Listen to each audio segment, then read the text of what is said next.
Good afternoon, everyone. This is the regular meeting of the Community Development Commission. Today is Wednesday, July 24th, 2024. Madam Secretary, please take roll. Commissioner Covington, Here. Commissioner Padilla, Here. Commissioner Cornelius, Commissioner Rios, Commissioner Gallegos, Here. Commissioner Ceja Villa. Thank you. Seeing a quorum, this meeting is now officially called to order. Please rise for the Pledge of Allegiance. Claudio, why don't you take the honors, please? All right, great. Put your hand over your heart. If you're a veteran, please salute. Repeat after me. I pledge allegiance to the flag of the United States of America and to the republic for which it stands, one nation, under God, indivisible, with liberty and justice for all. Thank you.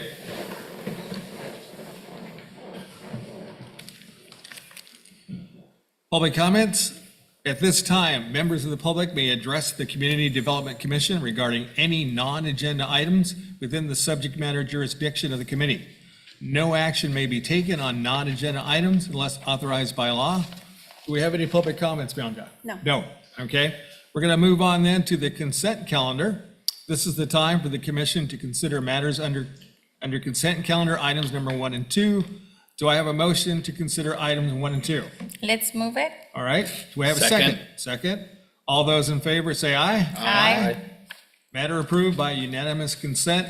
And what we're going to do here today, commissioners, we're going to bump over the elections for right now. We're going to go directly to our work study session.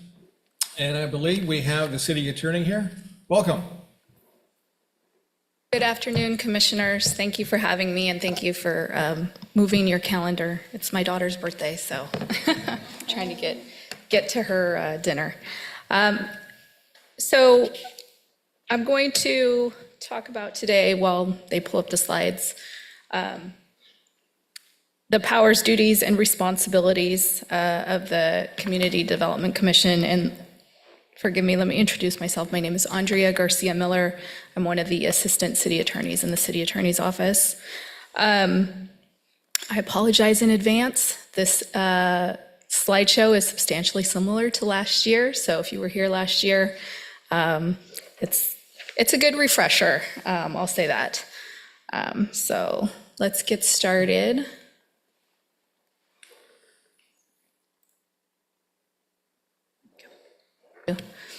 So because we're the city attorney's office, we're always going to start with some disclaimers. The following information is provided for commissioner training purposes. The following does not constitute legal advice, and thank you for your cooperation.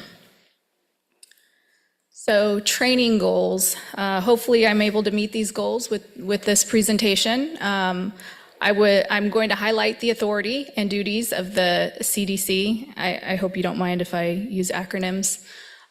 Explain the open and public nature of the meetings, also known as the Brown Act. Discuss meeting procedures, and then strategize on how to best implement best practices. So let's start with goal 1. Let's highlight the authority and duties of the CDC. So the powers and duties are under the Santa Ana Municipal Code, Section 2-621, and again, I'm going to go with some acronyms or abbreviations here. If I say SAMC or Muni Code, I'm talking about the Santa Ana Municipal Code. So the CDC was created to serve both in the capacity of, so there's two purposes, the Community Redevelopment Commission, pursuant to the Health and Safety Code Sections 33201 and 33202. And then also the role is as a housing commission pursuant to the sections of the Health and Safety Code 34291 and 34292. Those Health and Safety Code sections pertain to public housing authorities. So in SAMC, CDC members, there are 7, and that's pursuant to Section 2-621. There are also 2 tenant commissioners pursuant to Section 2626. That includes one senior tenant, and then they serve at such times when the CDC is acting in the capacity of a housing commission. And then there's one student commissioner, non-voting members. So with regard to property interests, the commission members are prohibited from acquiring interest in property included within project areas. With regard to financial interests, under the Muni Code 2-625, commission members are required to disclose any direct or indirect financial interest in any property included within the project areas. This requires immediate written disclosure to City Council. What does immediate mean? Probably as soon as possible, or as soon as reasonably possible.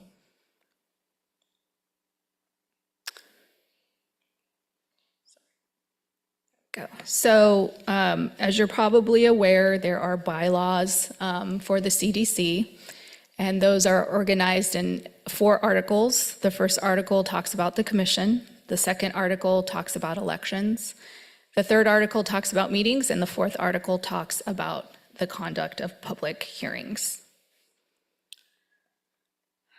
As you are probably aware, commissioners are public officials. While you remain an individual with associated rights, you are also a public official representing the city of Santa Ana and not necessarily your own personal views in certain capacities. So let's talk a little bit about commissioner communication procedures. When to approach staff, who do you ask and when? If you could please provide questions to staff prior to a meeting. Also, give others the opportunity to speak and do not lecture. All members have equal rights, and please refrain from side discussions with fellow commissioners having to do with official city business.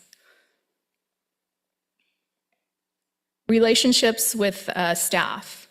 City staff may work with the commission, but they are accountable to the city manager. It is not within the commission's authority to tell staff to prepare an amendment to the code, tell staff how to approach an issue, or tell staff how to process an application.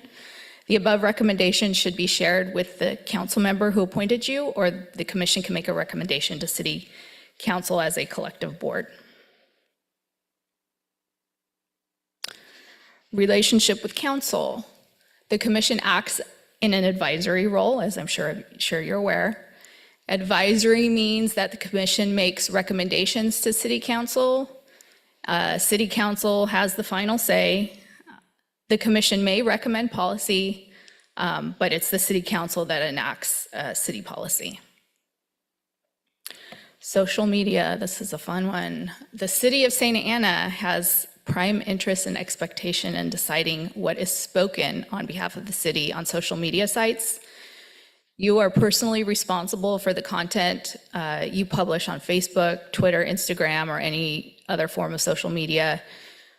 You should not post obscenity, slurs, or personal attacks. This is all common sense, I'm sure. As a commissioner, the line between public and private is blurred, which is why social media can be a little confusing sometimes. Social media use by a city or its officials raises numerous First Amendment issues, as well as Public Record Act and Brown Act concerns. So let's move on to goal number 2, which is explain the open and public nature of the meetings, the Brown Act. So I guess talking in terms of sound bites, if you walk away from this training which is one thing is to remember open and public. So the Ralph M. Brown Act is a California law that was originally adopted in 1953, and the key to the Brown Act is a single sentence. In summary, all meetings shall be open and public except when the Brown Act authorizes otherwise. So the metaphor that's often used is, think of the government's house as being made of glass, and the curtains may be drawn only to further the public's interest, so only under certain exceptions. So what is a meeting? A meeting is any gathering of a majority of members to hear or discuss any item of city business or potential city business. It requires notice, an agenda, and a time for public comment, which I'm sure you're all used to. Unless a majority gathering falls into one of the Brown Act's exemptions to the definition of a meeting, it will be considered a meeting subject to the act. So what does that mean? Is it limited to face-to-face gatherings only? No, meetings subject to the Brown Act are not limited to face-to-face gatherings. It also includes any communication or medium or device through which a majority of the body discusses, deliberates, or takes action on a business item outside of a noticed motion. It includes emails, text messages, social media posts, or messages, et cetera. You know, we live in a virtual world now, and especially since COVID, we're in a lot more in virtual worlds. So meetings are open and public. Again, open and public, those two green words. The Brown Act requires local government business to be conducted at open and public meetings like we are here today. It applies to government body of a local agency, city council, and commissions, committees, or boards that are created by formal action of the council. It does not apply to ad hoc meetings with less than a quorum. And we'll talk more about ad hoc meetings. So what are meetings of less than a quorum? Well, there can be a standing committee, and a standing committee is a continuing subject matter, a meeting with a continuing subject matter. There's no end date, so there's a certain level of longevity. That type of meeting is subject to the Brown Act. However, ad hoc committees, so ad hoc is Latin for to this, and what it means is for a specific situation. These types of meetings exist for a short period of time, and they dissolve upon completion of the task. Ad hoc meetings are not subject to the Brown Act. So let's get into the Brown Act exemptions. Individual contact. The Brown Act does not apply to individual contacts between a member body and any other person. For example, a conference call or a telephone call or other conversation with any other person, including staff, constituents, press, etc. But the individual contacts cannot be used in stages with what would be prohibited in one step. So that's the concept of a serial meeting, and we'll get into what a serial meeting is. So the Brown Act prohibition on serial meetings. So a majority of members of a legislative body shall not, outside of a meeting, use a series of communications of any kind, directly or through intermediaries, to discuss, deliberate, or take action on any item of business that is within the subject matter jurisdiction of the legislative body.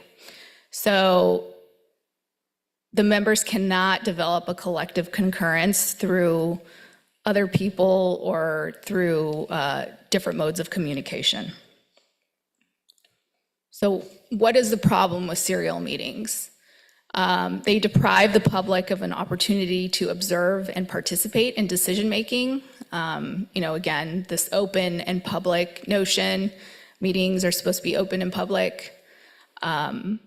So serial meetings can either occur via what's called, they commonly refer to as a daisy chain, or a hub and spoke sequence. So a daisy chain is where member A contacts member B, then member B contacts member C, and C contacts D, et cetera, until a quorum has been discussed and an action has been taken on an item. The hub and spoke concept is where member A sequentially contacts B, so A contacts B, A contacts C, A contacts D, and shares ideas with the majority. That's another version of a serial meeting. So here's, I know some people like myself, like to learn in terms of graphics. So here's a graphic of the daisy chain. Think of the old game of telephone, where you're whispering into somebody's ear and then the next person whispers. Hub and spoke, is more like A is the ringleader, and then, starts having conversations with each member individually. So how do we avoid serial meetings? Direct contacts about city business with fellow members are the clearest means by which a serial meeting can occur. So if one participant discloses the views of another participant to a third or fourth member, a serial meeting can result. So the best way to avoid is to refrain from discussing agency business with a quorum or sharing views of other members outside of a meeting. How about communications with staff and serial meetings? So members of a body may consult with city staff outside of a meeting for questions or information about a matter. Staff and commissioners should be very careful not to disclose the comments or position of another member. This can facilitate a collective concurrence outside of a noticed and open meeting and then result in a Brown Act violation.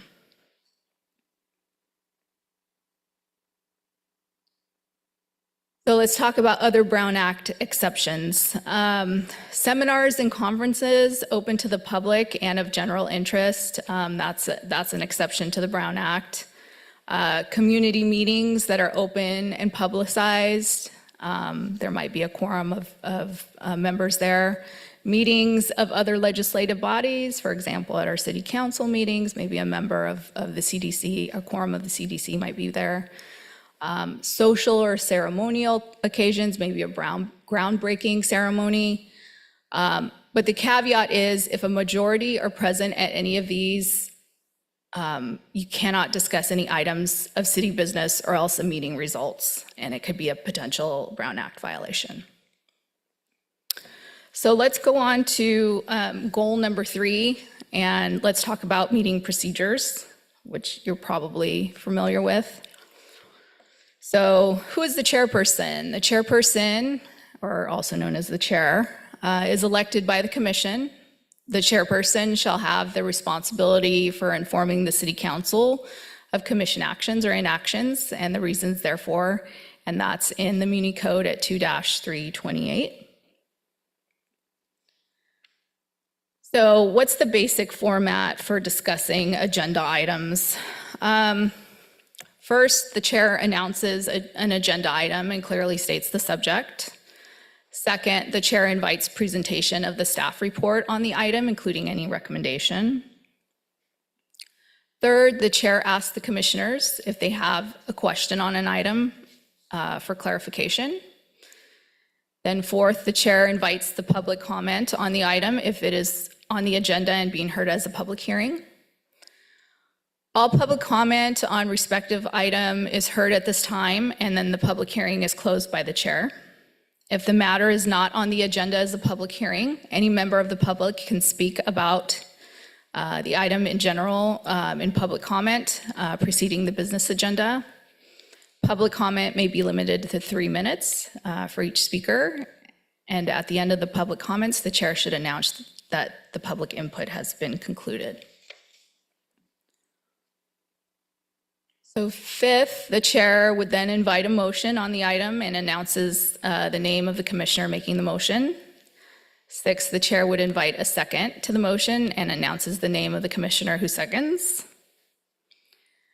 Seventh, after the motion is made and seconded, the chair repeats the motion or asks the maker of the motion or the commission secretary to repeat it.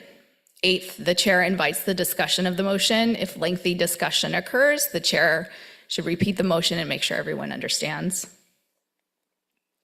Ninth, the chair asks for a vote on the item, aye, no, or abstain, and then the chair announces the result of the vote and what action, if any, the commission has taken. But I think you guys got that one down. Amending motions. A member may amend a motion by saying, I move to amend the motion by fill in the blank. A member needs a second member to amend the motion. The amended motion is debatable unless the motion to be amended itself is not debatable. An amended motion can always be amended. A majority vote is needed, and an amended motion can always be reconsidered. Reconsidering motions. A member may reconsider any action by saying, I move to reconsider a vote on fill in the blank. It can be made only by the member on the prevailing side who has now changed a position or view. A member needs a second member to reconsider the action. The reconsideration of a motion is debatable only if the main question has not been debated yet. A reconsideration of the motion may not be amended, and a majority vote is needed. A reconsideration cannot be further reconsidered. Public participation. The Brown Act requires 2 types of public comment period. General audience public comment, during which the public may comment on any non-agenda item, and then comments pertaining to specific agenda items, which must be heard prior to consideration of the item.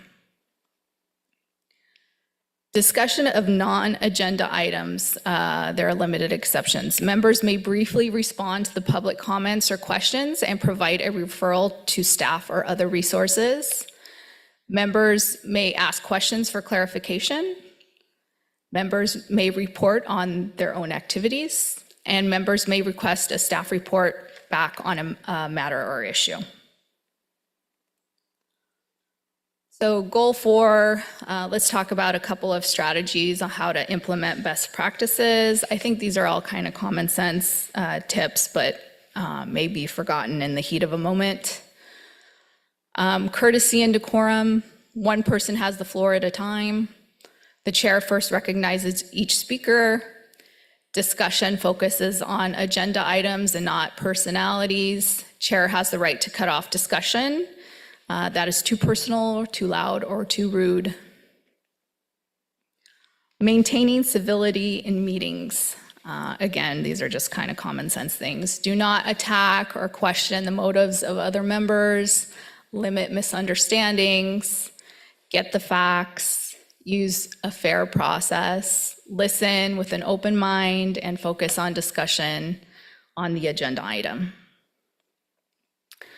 Some additional pointers and tips. Do not engage in two-way dialogue with the audience.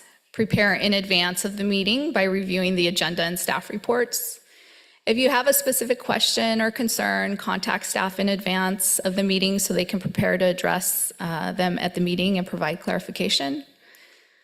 And then just some closing comments. Enjoy your time as a commissioner, and you provide a valuable service to the city council staff and the community. So thank you for your service on behalf of the city. Does anyone have any questions? I just want to say thank you for your presentation, and you highlighted some things that I have not been doing very well, so I'll have to improve that in the future. But let's open it up to any questions from my fellow commissioners.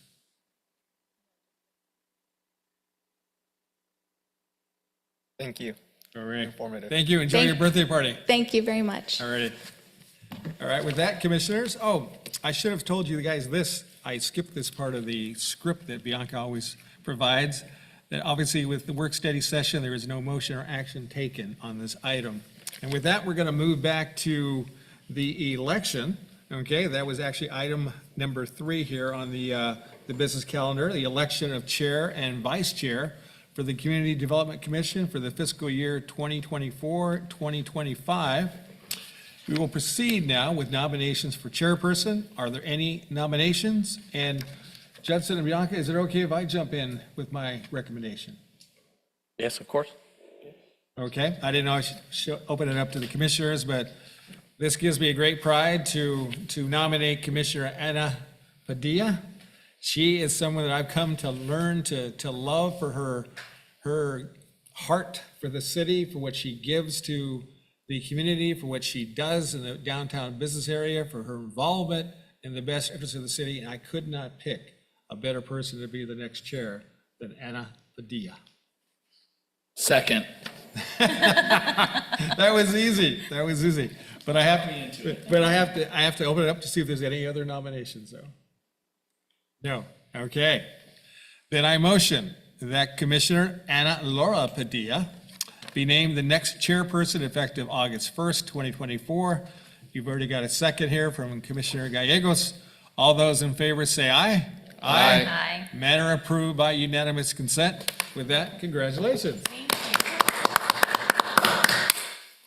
Now, we're going to move on to nominations for vice chairman. And I have a nomination here for this as well, but I have a question. I'm going to ask this of both Bianca and Judson. I would like to nominate Commissioner Cornelius because of his seniority. I think it's the courteous thing to do. He's got a great legal background.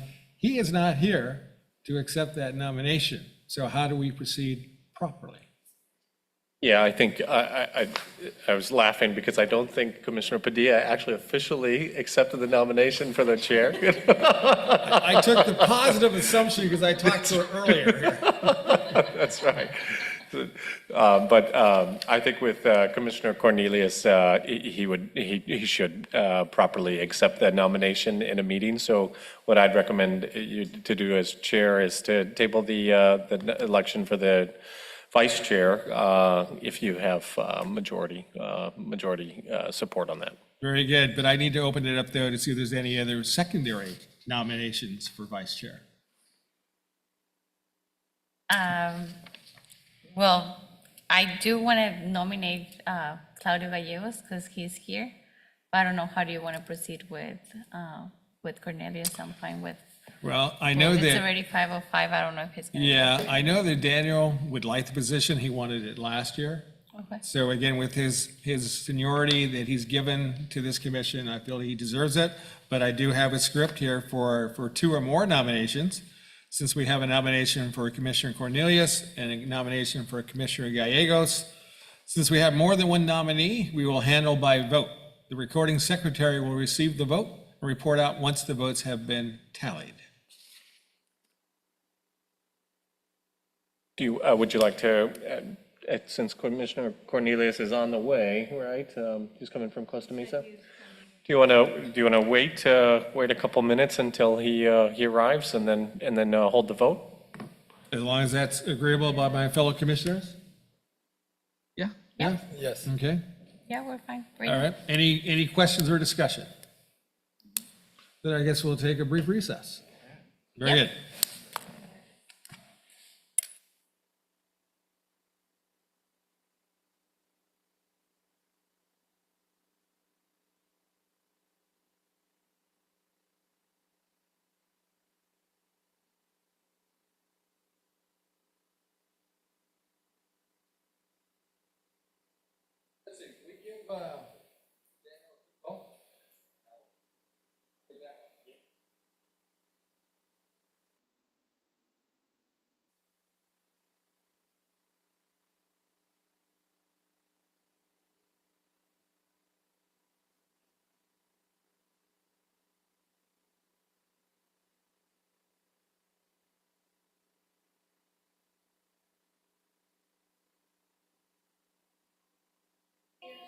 Okay. That's it. Perfect. Thank you. I appreciate it. Yeah. Danny, let me bring you up to speed. We've already done our work study session here on the duties here of our commission. We're now working on the election of the vice chair. Commissioner Padilla has been voted chairman for the next fiscal year. We have two nominations here for vice chair. Okay, one is you and one is Commissioner Gallegos. Okay. So we were trying to reach you here to make sure you would accept the nomination. Yes, I would. Okay, I'm assuming Claudio would assume his as well. Actually, I am going to decline the nomination. Ah, very good. Okay, But thank you. you're welcome. As always, next year, you'd be great. All right, so going back to a singular nomination, I now motion that Commissioner Cornelius be named the next vice chairman effective August 1st, 2024. Is there a second? I'll second. Second, all those in favor say aye. Aye. Matter approved by unanimous consent. Congratulations, Daniel. Thank you. All righty. Okay, with that, we're going to go ahead and close up the meeting here. We're starting with comments here from staff. Thank you, Mr. Chairman, and thank you very much for your service as our chair, and we look forward to serving under the leadership and direction of our new Madam Chair Padilla. The only announcement I have is to make sure that everybody received the invitation for this Saturday's groundbreaking ceremony from Habitat for Humanity. We'll be out there at 9:30. I believe that the ceremony starts officially at 10. The project would not have been possible without the support of our commission. In August 2022, commission at the time recommended we proposed an award of funding for a 4-unit project to build 4 homes. And the commissioner sent it back to staff and said, we want 6. And we had to go figure it out. And so those 6 homes would not be possible without the direction from the commission. And so we'll be out there celebrating the groundbreaking on Saturday morning, and hope everybody received the invitation. If you did not, I will definitely send it to you. Can you give us the address again for the groundbreaking? Yes, of course. It is at 1921 West Washington Avenue. 1921 West Washington Avenue, Saturday morning. Okay. With that, I don't have any further comments. All right. I was just going to piggyback on what Justin was talking about. I've gotten to a couple of these before. And if you've never been to one, guys, it's actually pretty interesting. Not only do you get to see what this project looks like, but you also get a chance to meet the family that was blessed enough to be able to receive that gift, that home. And just their stories, their background, I mean, it'll melt your heart. So it's something that's very interesting. Again, this is just a groundbreaking, correct? So that date will come to follow, but it's a very cool thing to see our action and work. It really is. It's neat. Okay, with that, let's go ahead and open up to comments here from my fellow commissioners, and I'm going to start with our student commissioner, Shelby Gutierrez, please. Well, I don't have any comments, but I would like to congratulate the new chairperson and vice chairperson, so congratulations. Thank you. Commissioner Padilla. Well, thank you again for your trust in your nominations. And also I want to say, I do remember that Habitat for Humanity like it was yesterday. It was one of my first meetings in the commission. And I do recall how we sent it back for 6 units instead of 4, and how they came up with a great plan. So I'm very excited to be there Saturday and actually start seeing the beginning of the process to make it happen. I also want to give an update. I went to my first historic commission since I was nominated by you guys to represent the CDC in that commission, and it was super interesting. I really like it. I learned so much. And it was a very intense meeting because it was, they were trying to change something in a home and it was just, I don't have all the information with me and I'm blanking for some reason, but it was very interesting to see like all the comments from the fellow commissioners, and I'm happy to report that I speak on behalf of us as what we see in our commission and how I would like to approve their project, because it was holding the owner of the house to not be able to have units available to rent. And knowing that housing is one of our biggest issues here in the city, I didn't want to postpone that more just because we were not making a decision. And it was also hurting him as a business owner, right? Because he rents those units and they haven't been able to be rented because of the modifications that he wanted to make on the property. So I've learned a lot, and I'm very happy that you guys sent me over there, because I started to like it a lot. And with that, I think that's it. That's all my comments. Thank you. Thank you. To my right, Commissioner Cornelius. Just congratulate Chairperson Padilla, and thank you for your selection as the vice chair. Unfortunately, I won't be able to attend the groundbreaking this Saturday. I'll be volunteering at a church camp. But I'll see if my city council person can attend in my stead. And I apologize for being late today. I had a trial, but I'll make sure not to have any scheduling conflicts in future commission meetings. And I just ask staff if there are any slides for the training today, we can send those, that'd be great. And that's all I have. Thank you. Thank you. Commissioner Villa, we'd like to hear a little bit about you. and Yeah, your thank you. background. I'm excited to be here to support. A little bit about me. First of all, congrats, Vice Chair, for your nomination. Super excited. Well, a little bit about me.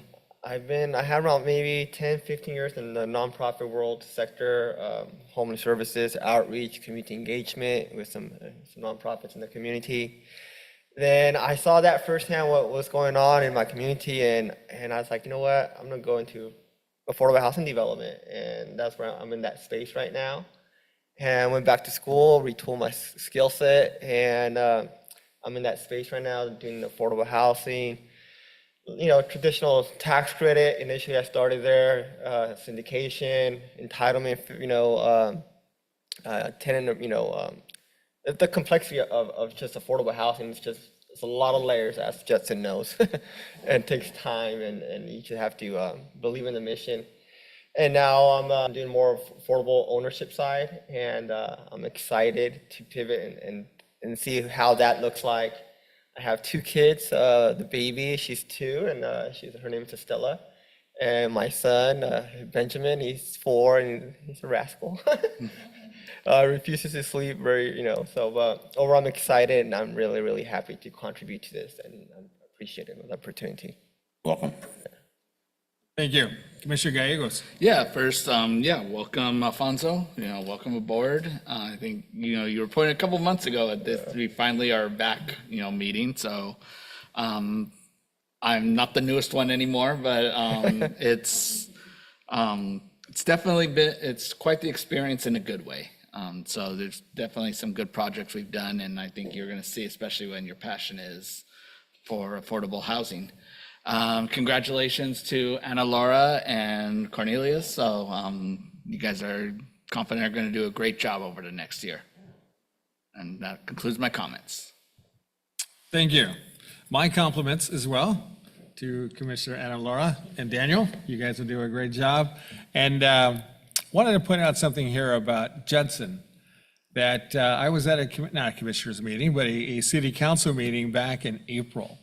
And we were dealing with some pretty interesting issues. But there was a gentleman that stayed in the crowd till past the time that I had to speak, which was 11 p.m. So your dedication to your position impressed me. So thank you for doing a great job, and thank you for everything you've done here for this commission for the last year. I want to thank my fellow commissioners as well for your support. It's been great to work with you guys. Again, you'll be in capable hands. One thing that I wanted to bring you guys up to speed on, since I like to see the fruits of our labor, okay? Whether it be a ribbon cutting, a grand opening, something special. Idalia and I went to a couple different, very interesting agencies that we have supported with CDBG funds. I can't remember the names, but one dealt with the moms, it's on First Street, and one dealt with AIDS Support Project in Irvine.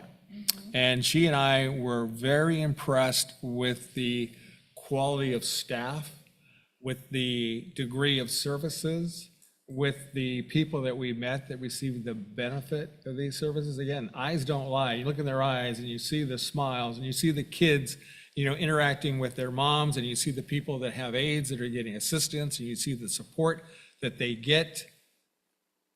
It touches you, okay? It tells me that we make a difference.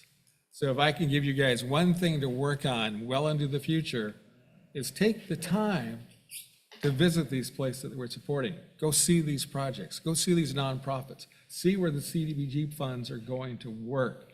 It's going to reinvigorate your commitment to this commission, to making a positive difference in the community. There was another thing I wanted to say.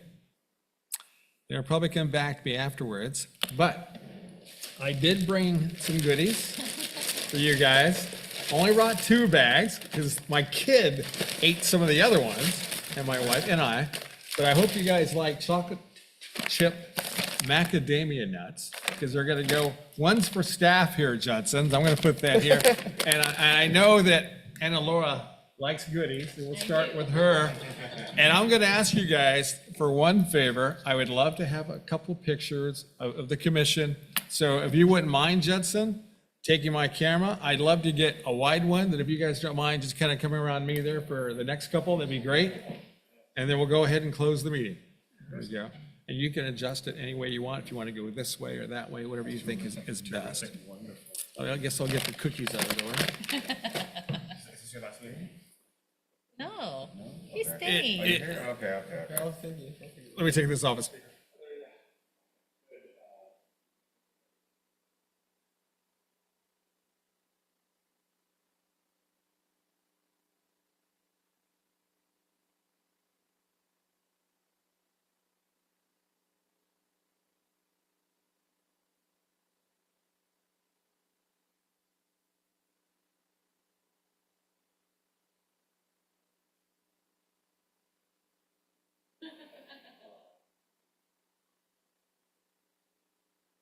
All right, thanks, guys. Posterity. There we go. Oh, I can officially close the meeting. Part of the script, okay? This meeting is now adjourned. The next regular meeting. Okay, this meeting is now adjourned. The next regular meeting is scheduled for Wednesday, August 28th, 2024.